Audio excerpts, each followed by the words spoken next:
नमस्कार, खबर तो समझिए देख रहे हैं आप। आपके साथ मैं हूं शिप्रा झा और बुलेटिन में सबसे पहले बात करेंगे अच्छी खबर की।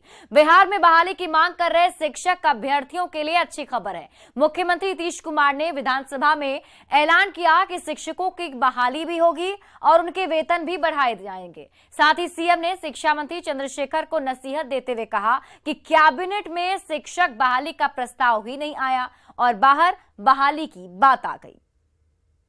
जितना ज्यादा और शिक्षकों की बहाली हो सके उसके लिए भी हम लोग लगे हुए हैं। बिहार में शिक्षकों के अच्छे दिन आएंगे, ये हम नहीं कह रहे। विधानसभा में दिए गए मुख्यमंत्री नीतीश कुमार के बयान से कुछ ऐसा ही लग रहा है। सीएम नीतीश कुमार ने राज्यपाल के अभिभाषण पर जवाब देते हुए कहा कि जल्द ही बड़ी संख्या में शिक्षकों की बहाली होगी और वेतन भी बढ़ाया जाएगा। अभी और बढ़वाएंगे टीचर सबका, शिक्षकों का, हर का सेवा बढ़ाएंगे, लेकिन उनको और ज्यादा, कितना ज्यादा और शिक्षकों की बहाली हो सके उसके लिए भी हम लोग लगे हुए हैं कि ज्यादा से ज्यादा टीचर्स की बहाली हो और उसको हम लोग बढ़वाना भी चाहेंगे, लेकिन काम जरूर करें। सीएम नीतीश ने शिक्षा मंत्री प्रोफेसर चंद्रशेखर के ट्वीट से शिक्षक अभ्यर्थियों में फैले भ्रम का जिक्र भी किया है। कहाँ यही ना है तो ये भेज दिए थे, हम बता रहे हैं, वो बात बोल रहे हैं, मत खराब मत मानिएगा। सीएम ने कहा है कि शिक्षा मंत्री ने बहाली को लेकर ट्वीट कर दिया कि उन्होंने शिक्षक नियोजन नियमावली पर हस्ताक्षर कर दिया है। अब ये कैबिनेट में जाएगा, लेकिन जब वो मामला कैबिनेट के सामने आया ही नहीं, फिर उस पर मुहर कैसे लगती। लेकिन भ्रम फैल गया कि कैबिनेट में शिक्षक बहाली को मंजूरी नहीं मिली। तो जो कैबिनेट में कोई चीज होता है ना, तो कैबिनेट के में किसी चीज को जो भेजा जाता है डिपार्टमेंट की तरफ से, उसके बारे में बाहर नहीं कहा जाता है और कैबिनेट में जाता है और हो जाता है। ये भाई राष्ट्रीय स्तर पर जो संविधान है उसके मुताबिक एक प्रोविजन है कि उसके बारे में पहले चर्चा रहती है। इनका ऐसे कुछ आ गया था, पूछे थे, हम पूछवाए थे, मैं कहलाया था, लेकिन अखबार में फिर छपने लगा कि भाई ये चाहते थे, अब हुआ ही नहीं, अब कोई था ही नहीं, अभी कैबिनेट में आया। जाहिर सी बात है कि शिक्षकों के वेतन से लेकर शिक्षक बहाली तक पर सीएम ने स्थिति साफ कर दी है। हालांकि शिक्षक अभ्यर्थी अब भी यही सवाल पूछ रहे हैं कि बहाली की तारीख बताइए। न्यूज़ 18 के लिए पटना से शैलेंद्र कुमार और अमित कुमार की रिपोर्ट। और अब आप शिक्षकों को सीएम का संदेश समझिए। शिक्षा विभाग में बम्पर बहाली होनी है। सेकेंडरी स्कूलों में 44,193 नियुक्ति की जाएगी और हायर सेकेंडरी स्कूलों में 89,724 शिक्षकों की नियुक्ति की जाएगी और स्कूलों में 40,506 हेडमास्टर की भी बहाली होगी। शिक्षक अभ्यर्थियों की मांग है कि जल्द से जल्द 7वें चरण की बहाली की जाए। इस बीच शिक्षा मंत्री प्रोफेसर चंद्रशेखर ने एक ट्वीट किया।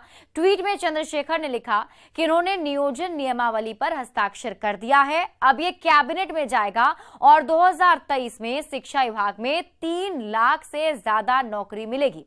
शिक्षा मंत्री के ट्वीट से लगा कि अगली कैबिनेट की बैठक में 7वें चरण की बहाली पर मुहर लग जाएगी।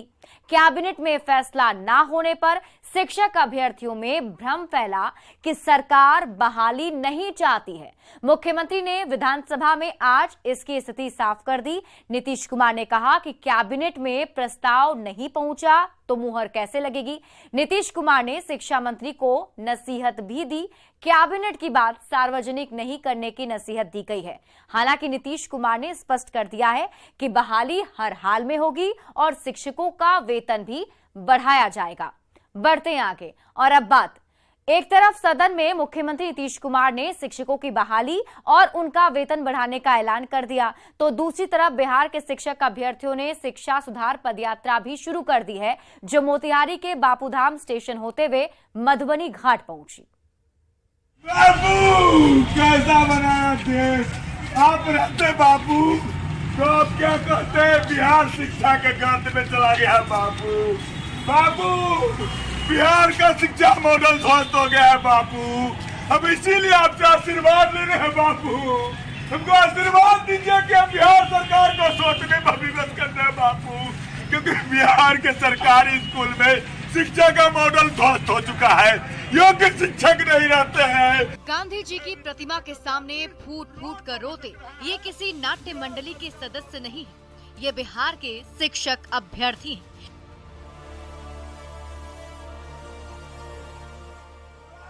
जो बिहार की बदहाल शिक्षा व्यवस्था को दुरुस्त करने के लिए बापू से आशीर्वाद लेने आए हैं। एक तरफ सदन में मुख्यमंत्री नीतीश कुमार ने शिक्षकों की बहाली और उनका वेतन बढ़ाने का ऐलान कर दिया, तो दूसरी तरफ बिहार के शिक्षक अभ्यर्थियों ने शिक्षा सुधार पदयात्रा शुरू कर दी, जो मोतिहारी के बापू धाम स्टेशन होते हुए मधुबनी घाट पहुंची। एक तरफ सरकारी विद्यालय विधवा की तरफ विलाप कर रहा है, तो एक तरफ प्राइवेट स्कूल यह जश्न मना रहा है। सरकारी विद्यालय में ये गरीब बच्चे पढ़ते हैं, देख लीजिए, ये गरीब बच्चे पढ़ते हैं, प्राइवेट स्कूल में अमीर के बच्चे पढ़ते हैं। बिहार के एसटीटी अभ्यर्थी शिक्षक बहाली नहीं होने से नाराज हैं और इसी को लेकर गांधीवादी तरीके से चंपारण से शिक्षा सुधार यात्रा पर निकले हैं। इनका कहना है कि सरकारी स्कूल में गरीबों के बच्चे पढ़ते हैं, जहां शिक्षक तक नहीं है, लेकिन सरकार है कि शिक्षकों की बहाली नहीं कर रही है। ये जो बच्चा है इसका भविष्य कैसे बनेगा? सरकार को चाहिए ना, सरकार को चाहिए कि बच्चा पढ़े और योग्य शिक्षक, मेरिटधारी शिक्षक आए, तब इसका भविष्य बने। एक तरफ सरकार शिक्षक बहाली की बात करती है, शिक्षा मंत्री शिक्षा विभाग में 3 लाख नौकरियों की बात कहते हैं, दूसरी तरफ शिक्षा व्यवस्था से नाराज शिक्षक अभ्यर्थी पदयात्रा पर निकले हैं। अब किसके दावे को सच माना जाए, आप खुद सोचिए। न्यूज़ 18 के लिए पटना से रजनीश कुमार की रिपोर्ट। और अब आप शिक्षक अभ्यर्थियों की पदयात्रा के मायने को समझिए। बिहार के स्कूलों में शिक्षकों की काफी कमी है। शिक्षक अभ्यर्थियों का कहना है कि माध्यमिक स्कूलों में विषयवार टीचर तक मौजूद नहीं है। कई स्कूलों में एक भी टीचर नहीं है। प्राथमिक स्कूल के टीचर माध्यमिक के बच्चों को पढ़ा रहे हैं। शिक्षक अभ्यर्थी की मांग है कि जल्द से जल्द बहाली की जाए। प्राथमिक से लेकर माध्यमिक तक के स्कूलों में बहाली हो। 7वें फेज का विज्ञापन जारी करने की मांग भी शिक्षक अभ्यर्थी कर रहे हैं। प्राथमिक से माध्यमिक स्कूलों तक में करीब 2 लाख पदों पर बहाली होनी है, जबकि करीब 1 लाख पदों पर कंप्यूटर टीचर और लाइब्रेरियन की बहाली होनी है। सरकार भी बहाली की बात कह रही है, लेकिन तारीख पर तारीख से शिक्षक अभ्यर्थी काफी ज्यादा परेशान है। तो जल्द बहाली की मांग को लेकर शिक्षक अभ्यर्थी पदयात्रा पर निकले हुए हैं। बढ़ते आगे, राष्ट्रीय लोक जनता दल के प्रमुख उपेंद्र कुशवाहा के विरासत बचाओ नमन यात्रा का दूसरा दिन आज रहा। उपेंद्र कुशवाहा ने मुख्यमंत्री नीतीश कुमार पर सबसे बड़ा हमला बोला। उन्होंने कहा कि मैं नीतीश कुमार की राजनीति खत्म कर दूंगा। राजनीतिक रूप से अब नीतीश कुमार जी की दुकान बंद हो, इस बात की भी हम कामना करते हैं उनके जन्मदिन के अवसर पे। कभी नीतीश कुमार के बेहद करीबी रहे उपेंद्र कुशवाहा ने अलग होने के बाद अब तक का सबसे बड़ा हमला बोला। उपेंद्र कुशवाहा ने कहा कि वो नीतीश कुमार की राजनीतिक दुकान बंद कर देंगे।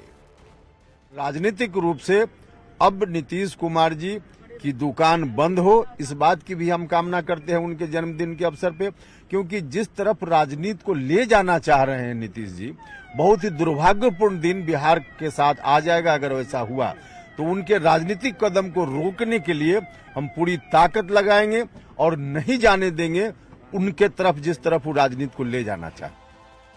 उपेंद्र कुशवाहा ने कहा कि नीतीश कुमार ने आरजेडी नेता को उत्तराधिकारी बताकर अपने राजनीतिक डेथ सर्टिफिकेट पर साइन कर दिया है।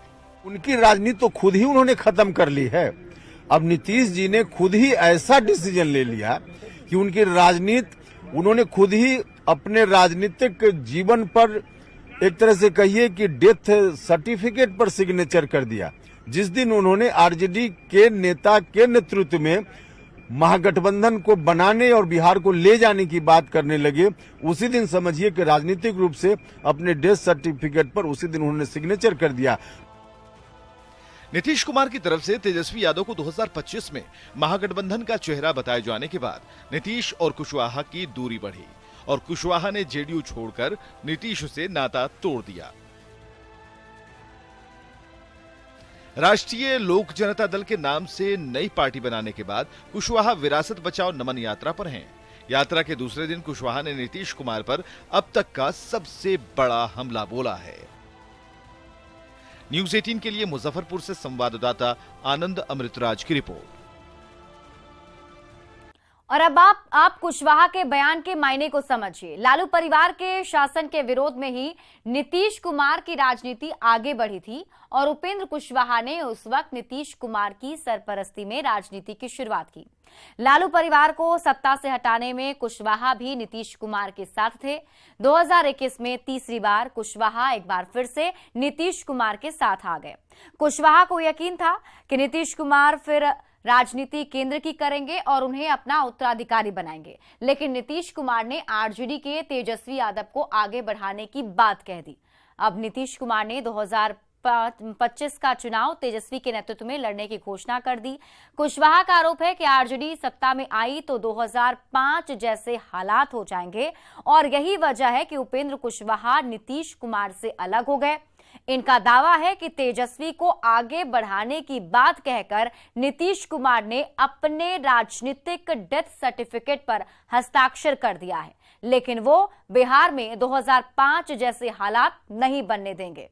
बढ़ते आगे, वैशाली में शहीद के पिता के अपमान को लेकर बिहार विधानसभा में जमकर हंगामा हुआ।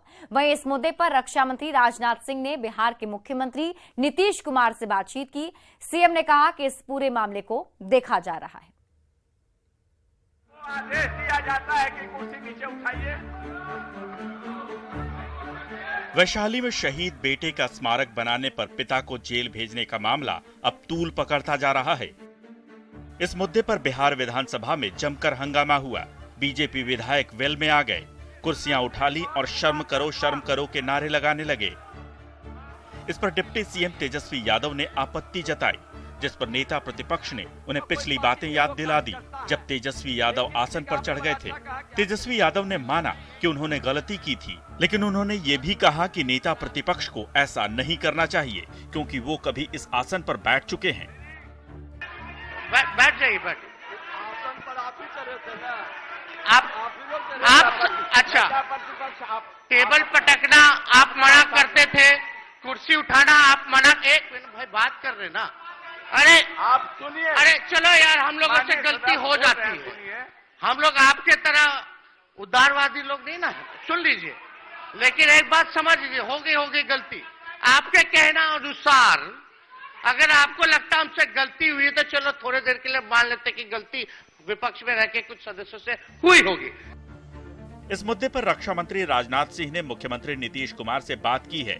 सीएम ने विधानसभा में बताया कि उन्होंने इस मामले में जांच के आदेश दे दिए हैं। रक्षा मंत्री जी ने आज हमको सुबह फोन किया है और उन्होंने बताया वहां की घटना का प्रस्ताव दिया। एक आदमी मर गए और उनके परिवार को जिस तरह से तंग किया है, हमने उनको बता दिया कि कल ही हम लोगों को मालूम हुआ है। हमने अधिकारियों को कहा है कि भाई इसका चलता क्या है, क्यों किया है कोई उसको तंग और काहे गिरफ्तार किया है, और उस पर सब तरह का यहां से जाकर के उसका जांच हो रहा है। अब ये जान लीजिए कि ये पूरा मामला है क्या। गलवान घाटी में वैशाली के लाल जयकिशोर सिंह शहीद हुए थे, तभी ये घोषणा हुई थी कि शहीद का स्मारक बनाया जाएगा। शहीद के घर वालों ने स्थानीय लोगों की मदद से शहीद के घर से सटी सरकारी जमीन पर मूर्ति लगवा दी। विवाद ये है कि इस सरकारी जमीन के बगल में दलित परिवार के घर जाने का रास्ता है जो बंद हो जाएगा। इस बात की शिकायत पर पुलिस गांव में पहुंची और शहीद के पिता को अपराधियों की तरह घसीटते हुए गाड़ी में बैठाकर जंदाहा थाने लाई और फिर उन्हें जेल भेज दिया। 11 बजे रात में लात जूता मारते हुए ढकेलते पीटते गाली गुट्टा देते। हम बोले आके चिचियाते आए जे काहे आप ले जाते हैं, ऐसे काहे मारपीट करके करते हैं। कोई नहीं सुनवाई किए। अभी तक छोड़े भी नहीं, जेल में हाजीपुर दिग्गी उनका भेज दिए। सवाल है कि जिसकी शहादत पर पूरे देश को गर्व है, उसके पिता के साथ पुलिस वालों ने अपराधियों जैसा बर्ताव क्यों किया? ऐसे पुलिस वालों पर कब कार्रवाई होगी? न्यूज़ 18 के लिए पटना से शैलेंद्र और अमित कुमार के साथ वैशाली से प्रफुल्ल की रिपोर्ट। सदन में शहीद पर हंगामे की वजह को अब आप समझिए। गलवान घाटी में वैशाली के लाल जय किशोर सिंह शहीद हुए थे। उनके पिता ने सरकारी जमीन पर बेटे की मूर्ति लगा दी। सरकारी जमीन के बगल में ही दलित परिवार के घर जाने का रास्ता है। दलित परिवार ने इस बात की शिकायत पुलिस से कर दी। पुलिस ने शहीद के पिता को रात में गिरफ्तार कर जेल भेज दिया। पुलिस ने शहीद के पिता के साथ जैसा बर्ताव किया उसकी आलोचना की जा रही है और इसी मामले पर बीजेपी विधायकों ने सदन में आज जमकर हंगामा किया। यहां तक कि रक्षा मंत्री राजनाथ सिंह ने मुख्यमंत्री नीतीश कुमार से बात भी की। सीएम ने पूरे मामले के जांच के आदेश दे दिए हैं, लेकिन सवाल उठता है कि अपराधियों के मामले में सुस्त वैशाली पुलिस शहीद के पिता पर इतनी सख्ती क्यों की है। और आप इसी से समझिए कि पुलिस का बर्ताव शहीद के पिता के साथ कैसा था। और अब इस मामले को लेकर जांच की जा रही है। जांच करने वाली टीम भी वैशाली पहुंच चुकी है। बढ़ते हैं आगे। बुधवार को बिहार के मुख्यमंत्री नीतीश कुमार का जन्मदिन है। सीएम को प्रधानमंत्री से लेकर तमाम नेताओं ने जन्मदिन की बधाई दी। जी के जन्म पर लाख लाख बधाई मैं देता हूँ। नीतीश कुमार के जन्मदिन पर बहुत बहुत बधाई, शुभकामना। माननीय मुख्यमंत्री जी को जन्मदिन की हार्दिक शुभकामनाएं। 1 मार्च यानी बिहार के मुख्यमंत्री नीतीश कुमार का जन्मदिन। जन्मदिन के मौके पर विधानसभा पहुंचते ही सीएम को बधाई देने वालों का तांता लगा रहा। विधानसभा पहुंचते ही पोर्टिको में मंत्री श्रवण कुमार ने सीएम नीतीश को गुलदस्ता देकर जन्मदिन की बधाई दी, तो विधानसभा में मौजूद सदस्यों ने मेज थपथपाकर नीतीश कुमार को जन्मदिन की बधाई दी। इस राज्य के सेवा कर रहे हैं, आपके प्रति जनता का अपार स्नेह है। स्पीकर अवध बिहारी चौधरी ने कहा कि आप जिस तरह से निरंतर बिहार के विकास के लिए काम कर रहे हैं, हम लोग चाहते हैं कि आप आगे इसी तन्मयता के साथ देश की भी सेवा करें। माननीय मुख्यमंत्री जी को जन्मदिन की हार्दिक शुभकामनाएं। आप जिस तरह से इस राज्य के सेवा कर रहे हैं, आपके प्रति जनता का अपार स्नेह है। आप आगे बढ़ें और दीन दुखिया गरीबों की सेवा इस राज्य को ही नहीं देश में करने का काम करें। पूरे सदन और जनता के तरफ से आपको जन्मदिन की बधाई दी जाती है।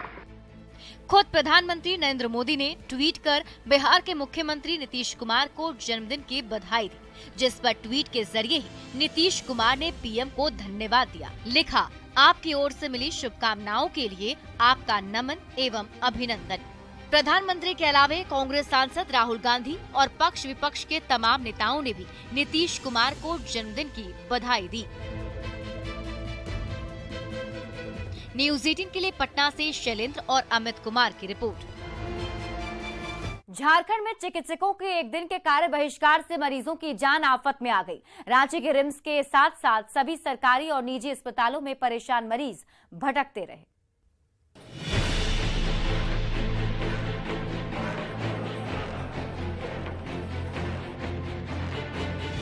बिलिंग काउंटर पर सन्नाटा,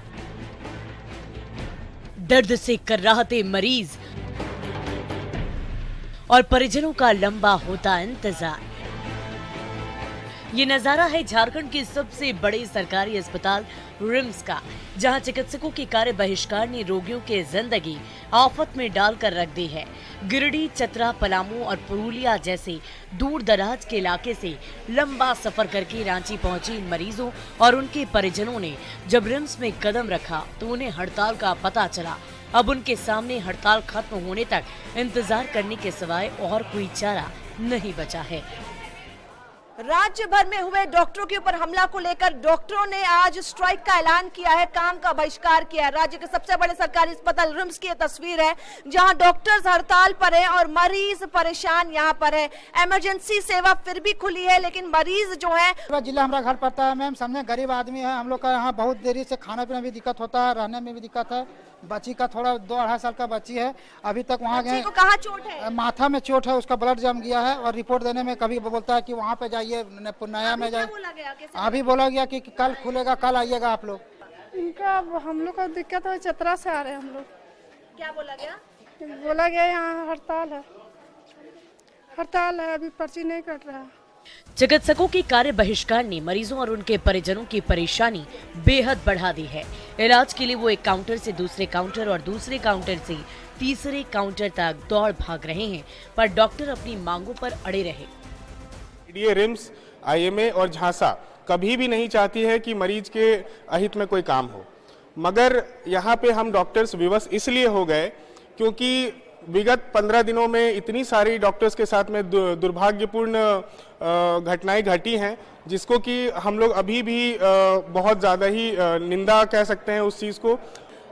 देखिए, थोड़ी परेशानी होगी, इस बात का हमें बहुत ही खेद है और हमने अपने पत्र में भी पहले लिखा है कि जनता से हम इसके लिए माफ़ी मांगते हैं कि हमें ऐसा मजबूरन करना। इलाज छोड़कर कार्य बहिष्कार पर डटे डॉक्टरों ने मेडिकल प्रोटेक्शन एक्ट और क्लिनिकल एस्टैब्लिशमेंट एक्ट लागू करने के साथ ही बायोमेट्रिक अटेंडेंस से मुक्ति और डॉक्टर की प्रताड़ना पर रोक लगाने की मांग की है। डॉक्टरों की ये मांगे भले ही जायज हो, पर सरकारी और निजी अस्पताल में OPD ठप रहने से मरीजों की जान सांसत में पड़ी रही। इस पर स्वास्थ्य मंत्री बन्ना गुप्ता ने चिकित्सकों को राजनीति से दूर रहकर मरीजों का इलाज करने की अपील की है, तो बीजेपी ने चिकित्सकों की मांग का समर्थन किया। तो डॉक्टरों को तो प्रोटेक्शन सरकार को देनी चाहिए, लेकिन उनकी कोई संवेदना दिख नहीं रही, तो ये बड़ा दुखद है। अभी भी एक डॉक्टर तो कहाँ मेडिको में भर्ती। चिकित्सकों के एक दिन के कार्य बहिष्कार से पूरे झारखंड की सेहत बिगड़ गई। इस बीच रिम्स में हड़ताल खत्म होने का इंतजार कर रहे मरीजों की रात अस्पताल के फर्श पर ही गुजरने वाली है। तो ऐसे एक नहीं कई मरीज है जिनको अपना रात भर इसी जमीन पर बिताना पड़ेगा। कुछ जो मरीज है वो काफी ज्यादा दर्द से भी ग्रसित है, लेकिन डॉक्टर्स ने जो स्ट्राइक बुलाया है उसके वजह से हजार की तादाद में से भी ज्यादा मरीजों को इस बार परेशानी जो है